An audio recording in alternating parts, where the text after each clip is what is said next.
Isanuuf jaalladhu caalana jaallatanaafoo abaayisee waan gaarii fakkaatee lubbuu kootti gamuu anarraa ittisee halaalaatti ilaalee seenaaf hubatee mileeyyuu naatti dhufee fedha koo sanawwee bira kan hin geenyeef karaa naatti cufee guyyaa soraa oolaa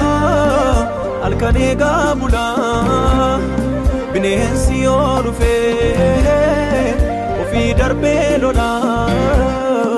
warra dadhaban gatiin darbu xixinnayootaaf gara lafa een kunuunfatamu cooliisa jaalalaan guutuudhaan garaansa. Afachu haadhoo inni tamma faarfannaa kana dhaggeeffachuuf jettu kun attam carraa qabdaati maaliif beektaa faarfannaan lubbuu qabdu si dhaggeeffachiisa mee dhaggeeffadhu faarfannaa kana dhaga'i tikseen yoo rukutamee hoolonni hin bittimmaa'u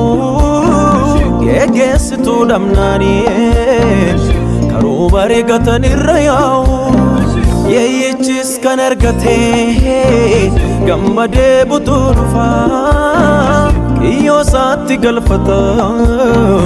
carraan isaanii nyaatamuu kufa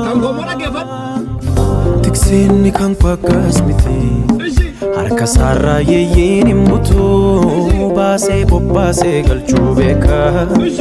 inni gaamirra hunda gatu tikseenni kan fakkaas miti harka isaarraa yeeyyiin hin butuu baasee bobbaasee galchuu beeka inni gaamirra hunda gatu dadhabee kufus na kaasa gaaraan dadhabees na baasa michuu kootinni nan dhiisu gonkumaa na yellaasisu dadhabee kufus na kaasa gaaraan dadhabees na baasa michuu kootinni nan dhiisu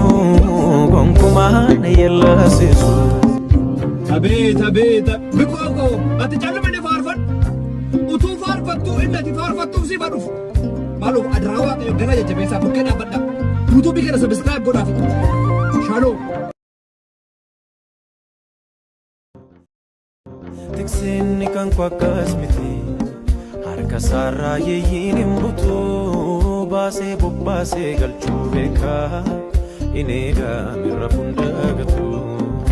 dadhabee kufus na kaasa gaaraan dadhabees na baasa michuu kootinni nan dhiisu gonkumaa na yellaasisu dadhabee kufus na kaasa gaaraan dadhabees na baasa michuu kootinni nan dhiisu gonkumaa na yellaasisu dadhabee kufus na kaasa gaaraan dadhabees na baasa michuu kootinni nan dhiisu gonkumaa na yellaasisu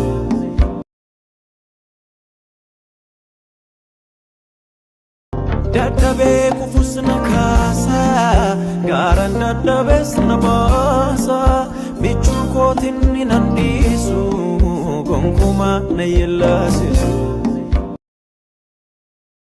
tikseenni kan fakkaas miti